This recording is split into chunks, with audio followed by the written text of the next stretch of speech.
Hello, I'm Chanel, this is Spirited Stardust, and today I'm doing my May monthly wrap-up where I talk about all the things that happened in May. I'm going to start by talking about this absolutely phenomenal, stunning, gorgeous piece of art generously gifted to me by the beautiful Rochelle from Amethyst Ascension. It's called The Seductress. Like, can you get a better name? I am wearing this out today. Maybe I'm going to snag me a stunner. I'm hoping. I'm going to see if its magic can bring me some romance, but even if it doesn't, I feel like a goddess wearing this. Like, honestly, the artwork, the craftsmanship, the absolute vision of this necklace, it's phenomenal. I know straight away if my mother sees this, she's going to covet it so hard. Thank you, Rochelle. This is, honestly, I am incredibly touched. I will treasure this for the rest of my life, and I thank you deeply from the bottom of my heart of thinking of me and gifting this absolutely breathtaking necklace. I will treasure it always, always, always, and I can't wait to wear it out today. I'm going out today. You bet your ass I'm going to let the world see this beauty. So let's talk about May in general and my life. So May was actually a really good month. I know there was some astrological things happening, Jupiter, Taurus, all that jazz. Maybe it helped, retrograde ended, Mercury retrograde ended, I don't know, but it's been a really great month. If you watch my reading vlogs, you'll see in detail sort of bits and pieces from my life because I do tend to vlog my daily life in my booktube channel. But I found that a lot of things just started going everyone's way. A lot of family members starting having really great luck and wonderful things happening to them.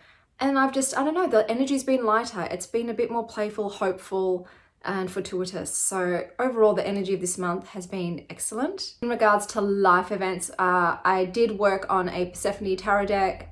Well, I finished it. I've sent it off to get printed, and I will show it next month on my channel because I really wanted a Persephone themed tarot deck to go with my Persephone deity work because there wasn't one. I looked, and the closest would probably be the Pythonic in terms of what I was wanting. I wanted a real queen of the underworld kind of vibe, and I thought let's just bang one together and do that. So I'll show that deck to you when I get my hands on it. Besides that, the biggest change this month was I started dating again. So I did make an online profile.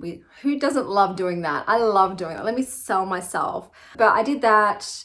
I picked 4 people. I went on 2 dates. If you want to see what those dates were like, it's on my other book channel. I talked about them. To sum it up, it was a very lackluster experience. There really was no one that I felt called to, drawn to, interested in. It was all very lukewarm. And after going on the dates, which I'm glad I did, because it's one of those things where I was building so much anxiety up over it, and now I've ripped the band-aid off. I'm like, oh, I can go on dates. I can do this. It can be done. So now I'm not stressed. You know, it's like, okay, I've done it now. Now it's not a scary thing. But at the moment I've decided going forward that I'm only going to engage with people that I just have an intuition about, that I have a feeling, you know, like someone either messages me on the app or I meet someone in real life that I go like, oh, hello, who are you? That hasn't happened yet. I'm just sort of, especially now that it's winter, I really don't want to go out if I don't have to. So I'm just going to keep living my life and waiting for someone special to make themselves known to me. Like I said, maybe this necklace is going to shift my luck in the love department. But so that was the biggest thing, and it kept me a bit busy, but now it's done. And I'm back to my daily mundane life. So other than that, like I said, it was tarot deck and it was dating. That were the main things that I did this month. No more renovation. I'm still waiting to paint the wall. I just need the energy, guys, and I just don't have it right now, but I can't wait to get rid of the blue. It's just too cold. It's too cold and I'm not vibing with it. Now, with television shows, the kids really got into Total Drama Island, which is basically a Survivor spoof, and then later on it turns into the Great Race spoof. So it's fun. I did enjoy watching it with them. Gwen's probably my favorite character. She's a bit of a goth chick. So I enjoyed it. We watched every single season, you know, this month. Movies. So the standout of this month was Renfield with Nicolas Cage and Nicholas Hoult. Get Nicolas Cage in a Dracula role where he can just go for it. It's bloody entertaining. And Nicholas Hoult is gorgeous to look at. So I had a fun time. It's real campy, it's gory, but it was by far the absolute standout of all of the films that I watched this month. I really enjoyed myself. It was fun. It's silly, you know, but it's a good time. It's a fun time. So that was Renfield. I also watched Dungeons and Dragons, and this was disappointing. The trailer made it look like it would be really humorous and fun.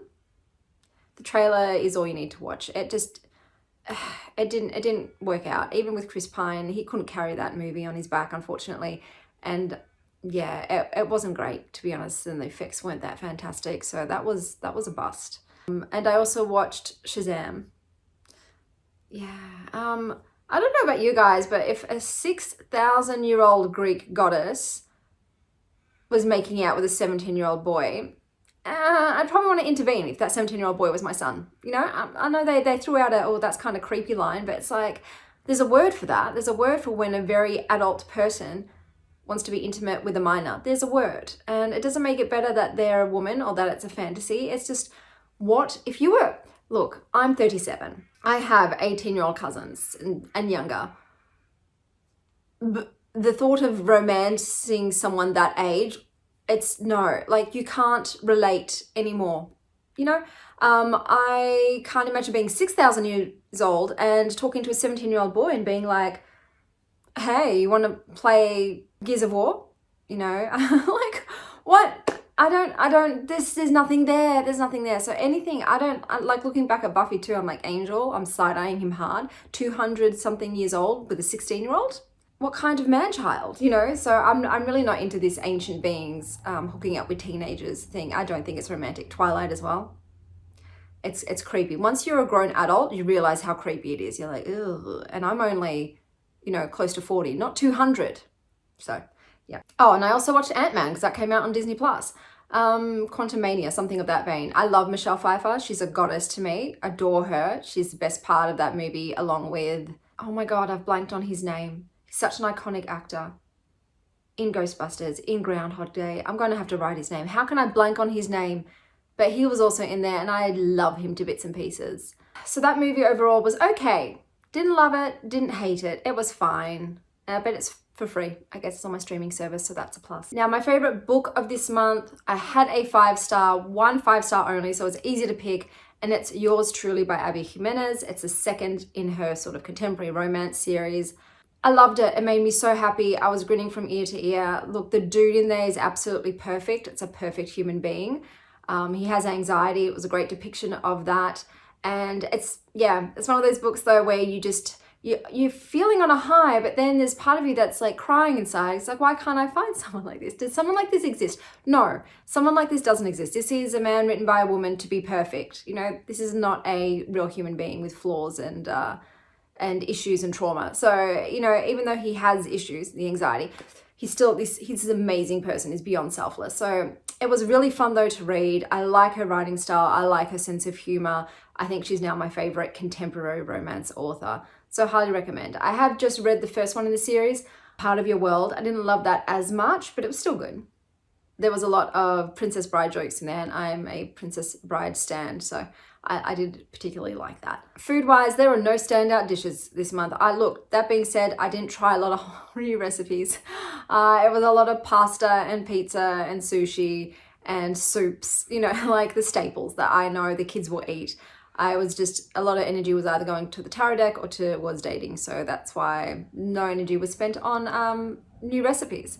But hopefully this month I will test some things out. I'm feeling the urge to like create something new. So next month's wrap up, fingers crossed. In terms of things I've purchased, I also got The Little Prince book. This is a sprayed edges book and I love it. It's one of my favorite books of all time, and I wanted a nice copy, and I saw this one with the sprayed edges and I thought that is super cute.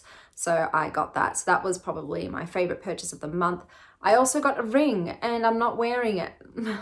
This would have been a great outfit to wear it with. I'm gonna have to put it on after this. So I got a ring. I'll put a picture of that up here because I did have a black tourmaline ring that I loved. It was real gothic looking and it was just stunning.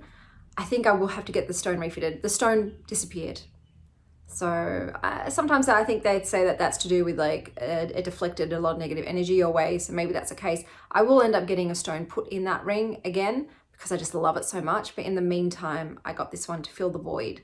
I also got some candles, which I showed in my book vlogs. I'll put a picture here. They're made out of these like ceramic cups that I'm going to keep. I love it when candles come in jars and things that I can repurpose and reuse. It makes my heart very happy. So these were stunning. They smelled gorgeous. And like I said, I absolutely love the glasses. So candles are always a thing that I'm just gaga over. Beeswax candles are my favorite types of candles in general, but there's not a lot of them here. I do have some supplies that I frequently purchase from, but they always run out of stock. So it's one of those things. Okay, so now I'm going to talk about the crochet project. So this month I decided to read less books and I used that extra time to crochet. I took time from one hobby and put it straight into another. So I will talk to you about the crochet projects I've done and then the tarot decks. So here we have a little bag that I have made for my e-reader. So this one is in King yarn, King Fibers, which is a really gorgeous brand. And this color is Tamagotchi in 8 ply. And as you can see, I've done it in a star stitch, which is one of my favorite stitches, to be honest. I think it's real pretty and it's not too difficult. And I just love it. I love it. And I'll do a close up so you can see the button, which is like all these little candies.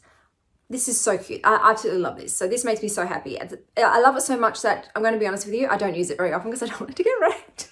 I literally made it to protect the e-reader and I'm like, you know what, it's fine if the e-reader gets some scratches. I don't want this baby to get ruined. So I love this bag so much. The next bag I made, this is Great Southern Yarn in Cannonball Run. It's 8 ply. So all of the wools that I use are merino. They're all merino wools. And this I made for my Golden Light Oracle. I absolutely love this colorway. I think it's beautiful. I've done this one in Suzette stitch, which I do all the time. I've done a gold button because the Golden Light Oracle has a lot of golds in it. So I'm so happy with this bag. I think it's gorgeous. It feels gorgeous. I adore it. Next up, we have Adventure Time. So I did something different. All the bags that I'm currently doing now are all in different stitches because I was getting kind of bored of just doing Suzette or Lemon Peel. So this one is a merino cashmere blend. It's by Australian Wool Store. It's 4 ply and the color is called Daisy Days and it's in cat stitch, which you cannot tell. I think cat stitch, you have to do it in block solid colors so you can see the individual cats. You cannot see it on this bag. And also the fact it's variegated and it's 4 ply, it's not the best thing for cat stitch, but it was a bit of fun and that's that bag. Okay, then I did the Hero's Dream Oracle bag. So this is Great Southern Yarn, once again in 8 ply in the color Still Life with Kettle. So this stitch doesn't have a name. I saw it on a YouTube video. I asked the person what's it called and they said, I don't actually know the name of this stitch, but it's really fun. It's like different. I love that it's got, what's the word? It's got depth, like these stick out. I think it's really gorgeous and it's probably one I would use again in the future, although it does do a little this action on the front. But yeah, this stitch is really fun, gorgeous and interesting. So would do again. If I remember, I'll put the link to the video that this stitch was in. Okay, then I've got the Tarot Ecological bag, which was in Walk Collection yarn in the color Marsh. This is a 4 ply. And the stitch that I did for this is granny stitch. So whenever you see granny square blankets, it's out of this stitch. I'm going to be honest, I don't love it. And I made it way too big. It is way too big. It should have been way smaller and tighter. I love the button though. The button's got flowers and leaves in it, which I think is very apt for the Tarot Ecological. But yeah, this is a stitch. It's just too loose. I wouldn't use granny stitch again for bags. It doesn't quite work. Speaking of bags that don't quite work, we have a Sacred Creators bag. This is West Green Loft yarn. This is a cashmere sock. And this is in the color Lydia Bennett. And I've done V-stitch. So V-stitch, once again, I've made this bag too big. I don't know how this keeps happening. So V-stitch, it's easy to do. But it also does not work for bags. It really doesn't. It's too loose and drapey, so I won't be using that stitch again. The other thing I made was a beanie. So the beanie was by Lovely Little Yarns in the color Love Spell. I did 8 ply and I just didn't double yarn it. I just did it like that because I wanted something really drapey and light. So, you know, a bit more summery. So it's got... I'm not sure if this works. I think it might be a bit too colorful. I don't know. I wanted something that also didn't have to do a pom-pom thing with. So that's why I kept it light and drapey, so I could just leave it without a pom-pom. But it was a lot of fun.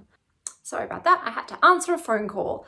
Okay, so besides, so this was a beanie. It works. I love wearing it. It's cute. And but I'm not sure. I think maybe it's just too full on with all the colors. I might do something less full on next time. Okay, so the other thing that I finished off was the blanket, the scrap yarn stash busting blanket that I was making for my bed. So I thought I'd finished it and I put it on the bed. The cats love it so bloody much that I've decided I'm going to make it bigger because it doesn't fit the width of the bed. It doesn't fit the length of the bed. So I thought, let's keep going. I had a few more yarns that sort of work with the colors. I was picking mostly soft oranges and purples. So I've put maybe some pinks and some like corals in there now. I'm like, Chanel, don't buy more yarn to make this blanket. Don't buy more yarn. But it's possible I might. But I've tried to like just use whatever's in my collection because I am trying to just really get it down, use it all up, because a lot of the time I'll get a bag and I won't have a yarn that matches it. And that's very frustrating that I have so much yarn and nothing to match it. So like I said, I did go a bit yarn crazy last year when I got into it for the first time with crocheting. I was like, buy every single artisan yarn that I see, and that was not the way to do it. I think it's definitely better to buy as you need. Whatever project you want, get something that suits that specifically rather than just getting all these different types of yarns and then not having anything to make with them. But so I'm going to be continuing on with that blanket. Okay, so let's talk about the decks this month. I'm going to talk about my favorites out of all the decks. I worked with a lot of them. I'm still going through my backlog of decks that I had purchased last year. So I think by the end of June, I will have gone through all of the decks I already had bought last year. And then going forward from there, it'll just be decks that I've purchased this year. So I'm very close and I'm excited for that. So one of them obviously was the Hero's Dream Oracle, Dream Journey Oracle, the Hero's Journey Dream Oracle. Got there eventually. This was one of my favorites. I edged it in blue. This was like such a surprise. I absolutely love the artwork by Rasuli. It's got so many purposes. So you've got the Hero's Dream archetype, fable kind of structure, but then you've also got like a dream oracle structure as well. And it just works as a general, no, you're going to fall off, Sylvie. It works as a general just divinatory oracle anyway. But I had a lot of profound readings with this. I used it for other people and they had the same thing happen. So this was definitely a surprising one. I don't love the rock pool massive cards. I'm not a huge fan, but so also this month with tarots and oracle decks, I am changing the way. I've got another call coming through. Okay, hopefully that's all the calls. I don't even get called that much.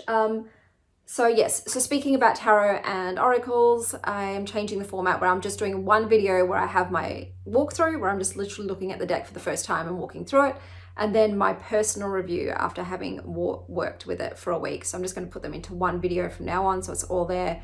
I know in the tarot community, there's been talk about people who do reviews being more transparent and honest with if they purchased it or if they got gifted the deck. Me personally, I don't care if someone's been gifted a deck or has purchased the deck. I will still watch the review and I just use my own discernment in regards to what they're saying about it and whether or not I want to purchase it. I find reviews and walkthroughs so incredibly helpful, especially with decks I'm on the fence about. So for me, I don't care if someone's bought it or been gifted it. It doesn't matter to me. Personally, for my channel, every single deck that you see, I have purchased myself. Number one reason for that being I have this disposable income to do that. Not everyone can spend that amount of money on decks. I'm lucky that I did have those funds to do. I think obviously the pandemic helped, not going out, and I just still was able to keep my job during the pandemic. And so all these money that I normally spent on holidays or going out to eat or seeing movies, I didn't spend on any of those things. So when I got into tarot that year, I was able to buy all the decks, and I'm very fortunate that I'm able to do that. I also would choose not to review decks that I've been gifted because I just wouldn't be able to be impartial. That's just me. I wouldn't feel like I could say what I really wanted to say, especially if that was a more negative opinion. And I would feel obligated to do like an amazing review and put in all this work. And I'm someone that this channel, it's just like for me, for funsies, and I don't want to ever feel obligated to do anything or say anything on my own channel. So that's why I couldn't personally have a deck and review it for free, because I just can't do it. So on my channel, every deck you see, I've paid for, unless someone gave me a present, but I'm still going to give an honest review because it's not upsetting the person who bought it for me. It's just the deck. I don't like the deck. So I'm happy to say I don't like a deck. And I have done that with decks that I've been gifted from like my mum on this channel where I've gone, yeah, this deck isn't for me, I'm not keeping it. So that's fine. That's a difference for me. I can do that with gifts, not with stuff given to me by the creators. I would be like, oh, I can't. So now that's out the way. The other deck that was definitely my favorite this month was it's so hard to do this with a cat on my lap. Darling, you make it real difficult because I just want to give you pats. Was the Adventure Time Tarot. And I edged that in the same blue, a metallic blue. Dude, I freaking love Adventure Time. Okay, so this deck makes my heart so happy because it brings me back to Adventure Time and something that I share with my children. I think anything that you share with your kids is just extra special. The deck itself, I do love it. I don't agree with all of the placements. Like someone did mention, like, is Lumpy really the hermit? I wouldn't put Lumpy as the hermit. You know, I'm still happy that a deck like this exists, and I do love the artwork. And I wish there was a guidebook, because then I could understand maybe why they've chosen that person for that card a bit more, and it would have just been really fun. But I understand why they didn't do it. Writing guidebooks is very difficult, and especially if it's with characters you didn't create. But I love this deck. It is a lot of fun and I like using it, and it's playful and it's light, and it was definitely my second favorite standout deck of this month. And this is a deck that I did purchase this year.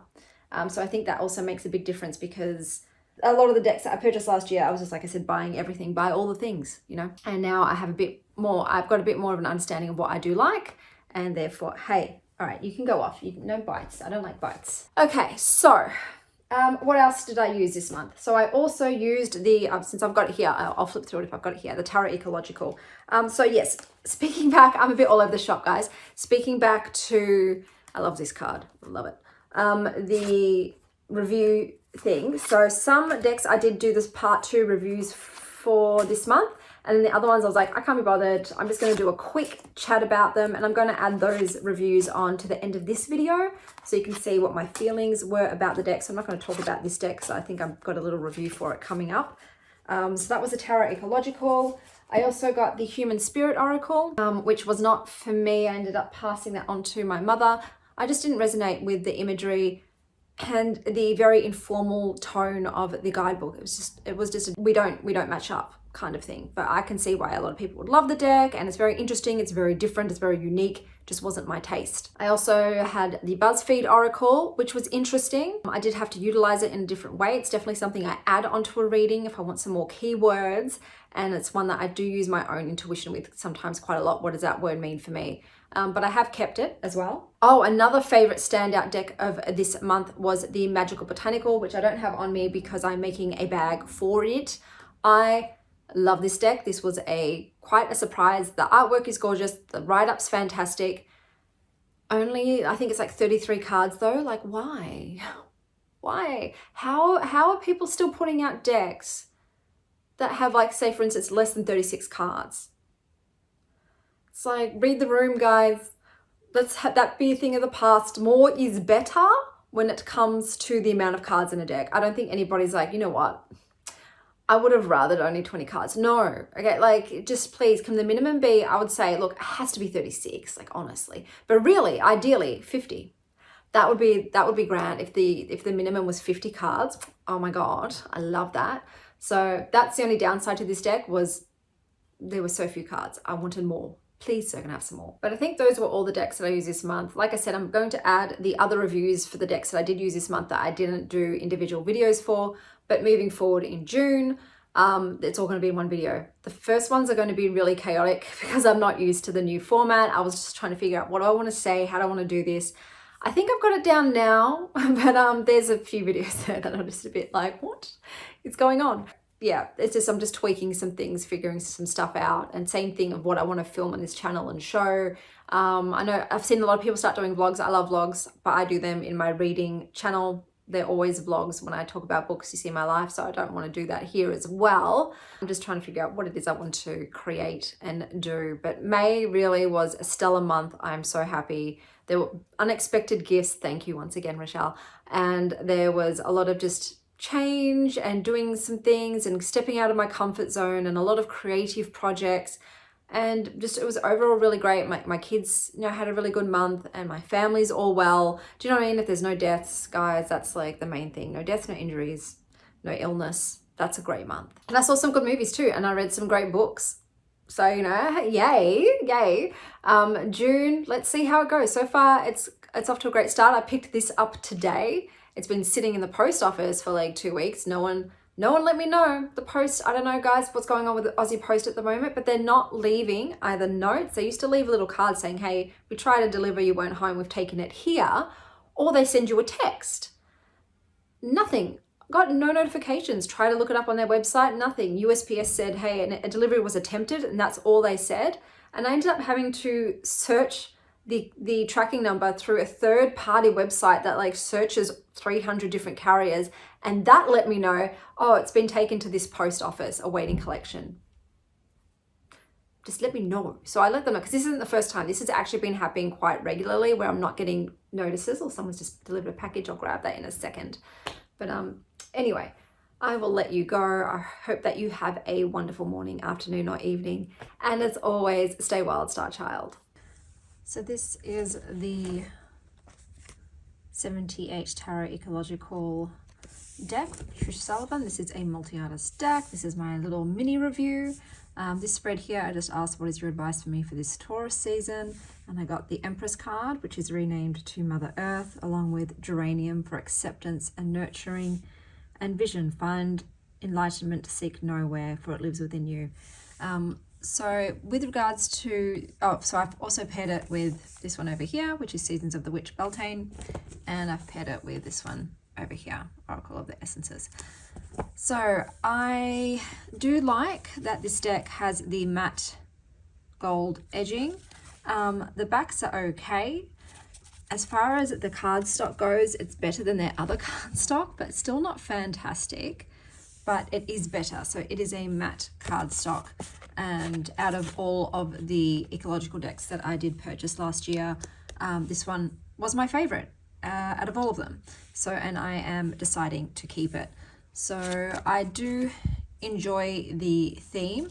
It was very hard to pair because it's a multi-artist deck, so it can be a little all over the place visually and energetically, because it's got so many creators' energies on it. The theme is fantastic, like I said. I like most of the illustrations as well, so there's not many cards in this deck that I don't like. It reads really well. It does take a bit of getting to know, because there's a change in the names of some of the suits, as well as the names of the major arcana and the court cards. So they have changed the names around quite a bit. There are extra cards, which I also think is really nice. I like it when that happens. And yeah, look, I like it. I think it's a bit big, it's a bit long. So it is sometimes really hard to, sorry, I'm holding the tripod between my knees. Really hard to shuffle sometimes for me, because I have smaller hands. But like I said, out of all of the 78 tarots that I've purchased, this one was hands down the best one, and my favorite, and one I'm keeping. So I really enjoyed it, and I'm pretty pleased with this particular purchase. Like, there's some really freaking cool artwork in this, man. So I really do enjoy it. Like, I don't love all of them, obviously, but the majority I do. So and it's nice to see some Australian nods in here. There's quite a lot of Australiana in this deck, so it's nice considering that is my homeland. But yeah, I had a good time, good readings, and it's really come in handy for this Taurus season. Like, I feel it really connects to that energy. It's very Taurian and earthy, obviously, but yeah, I've had a blast using it, and I look forward to using it more in the future. Okay, so here is my quick review of the Hero's Journey Dream Oracle. This was an amazing guidebook. It has a lot of information about the sort of mythic narrative of the hero's journey, as well as dream symbols and meanings. So it's really decent, and I like the way it was written up, and the messages were fantastic. This was a deck that I don't even remember purchasing last year. I don't know why I went for it, what I did.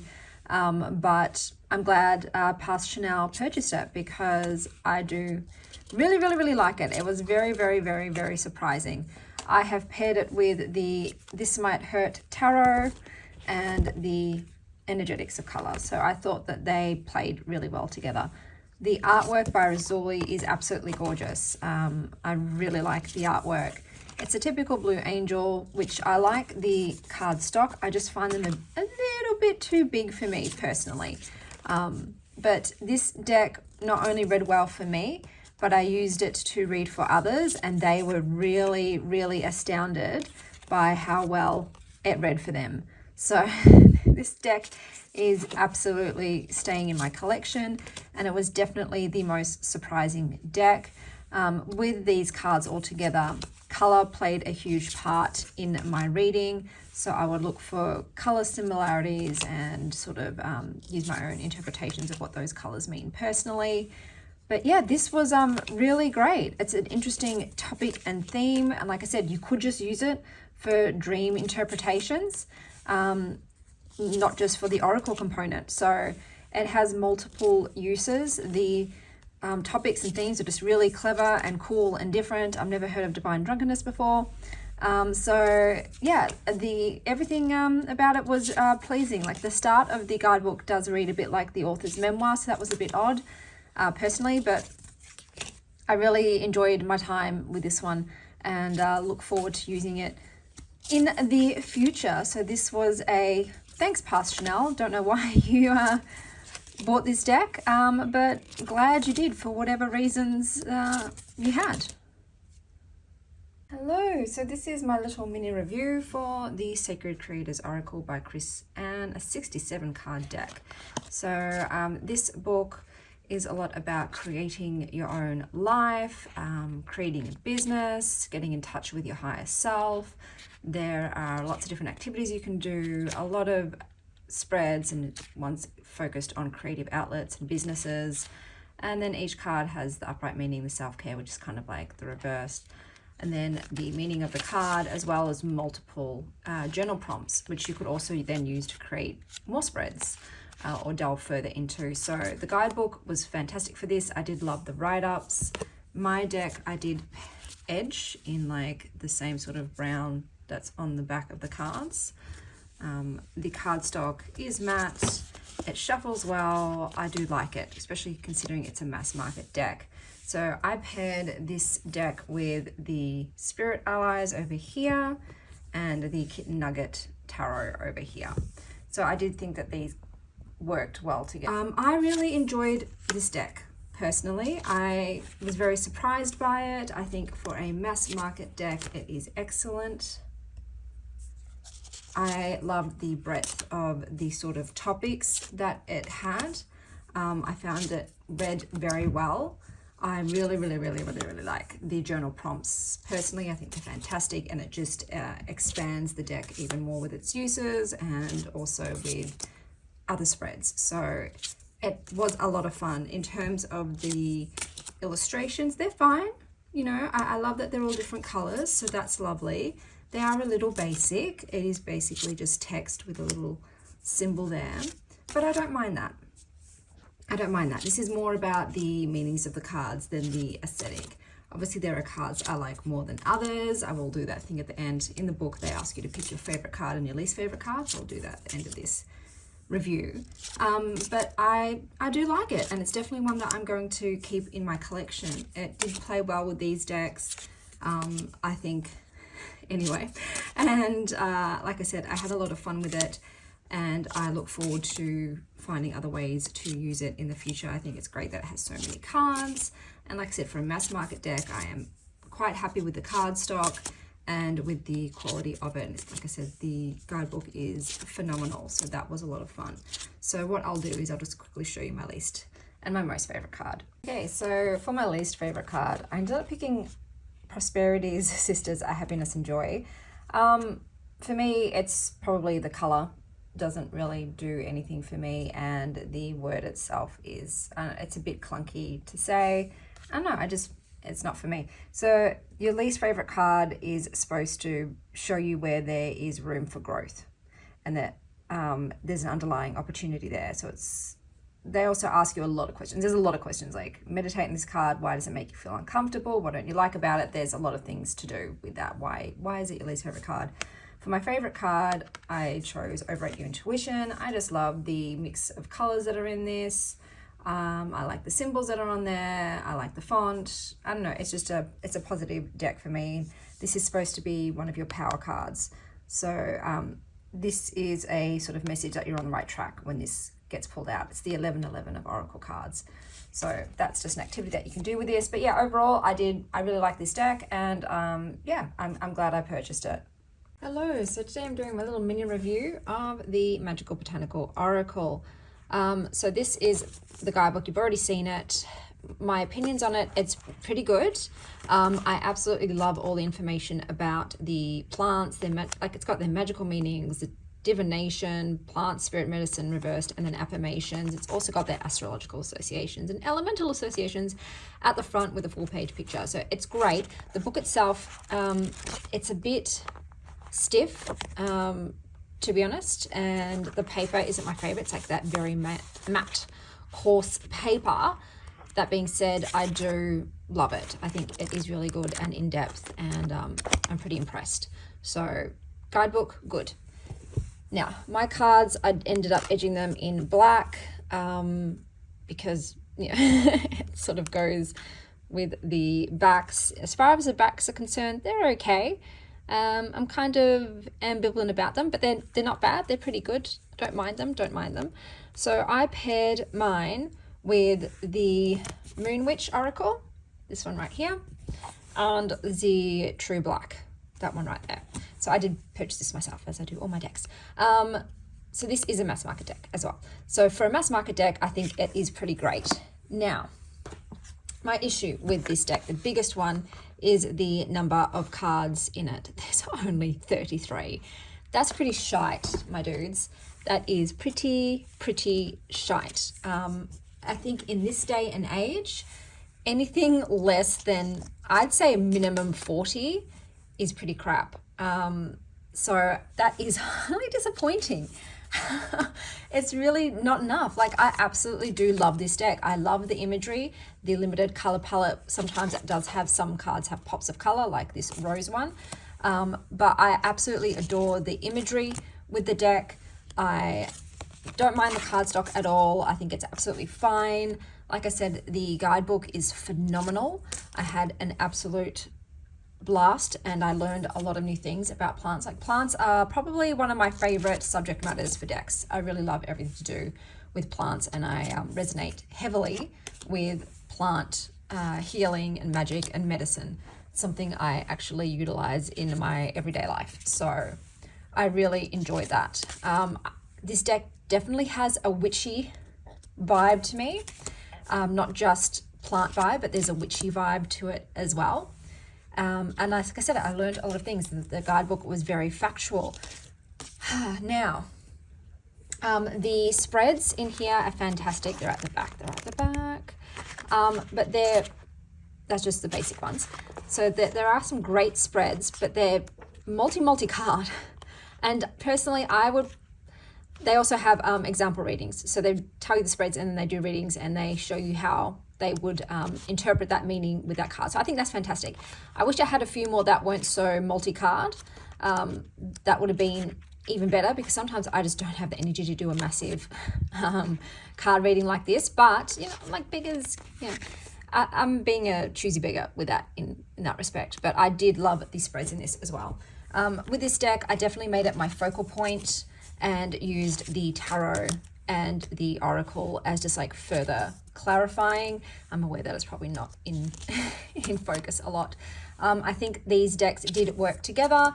Obviously the Moon Witch Oracle has a witchy vibe, and the True Black, I find it angelic, but it also has a shadowy aspect, and I think that worked well with this particular plant deck, because I think as far as plant decks go, it's definitely on the more shadowy side, and like I said, the more witchcrafty side than other plant decks that I own. But it's not like any other plant deck I own, so it's really its own niche, and I loved it. My biggest complaint is there's just not enough. There's not enough of it. I want more. Please, sir, can I have some more? But this was and it's not something that I would have thought I would gravitate to, and that's the biggest reason for that is because it's only 33 cards in the deck. I just that was a very hard pill to swallow. And it was quite expensive in Australia, considering that it is only 33 cards in the deck. But this deck is also fantastic in terms of actually looking at the artwork and also getting hits from the artwork itself. Like, it's really not just, well, okay, I say it's not just a flower, and I know with this Camellia japonica, it mostly is, but look, there's still a figure in there, and like the associations that this guidebook puts with the plants, fantastic. Like, seriously, couldn't be happier with the knowledge contained within this deck. I think it's fantastic. And even if you have a lot of plant decks, I think this is one you should consider, because it's really just not like, it's not like other girls. It's not like the other plant decks. I'm a bit of a silly mood today, guys. So this is probably the most incoherent review, but yeah, I just loved it, and I've had a blast, and I'm really happy that I purchased it. I can't wait to make a little baggie for it. Haven't done that yet, but yeah, this, like I said, this paired so well with this deck. I love them together, and I can't wait to do more with it in the future. Do I use this as a daily pull? Sort of yes and no. Like, because it's got so many different facets to it, you could. So you might just want the magical meaning of the plant that day. If you want to do some magic, you might just want the plant spirit if you want to do some healing. But it's also got the divinatory, and even it's just got some lovely affirmations there as well. So you can use it as that. I tended to use it when I wanted specific information, but I can definitely see myself using this more in a more plant aspect. I might be like, hey, what plant would really resonate with me today, and read into that. But like I said, I'm learning so much, and I thought I already knew everything about no, I'm joking, but I'm learning all these different things about plants that I haven't had like read from other sources before. So I was like, oh wow, that's interesting, that's quite interesting. So yeah, I think this deck is fantastic, and highly recommend.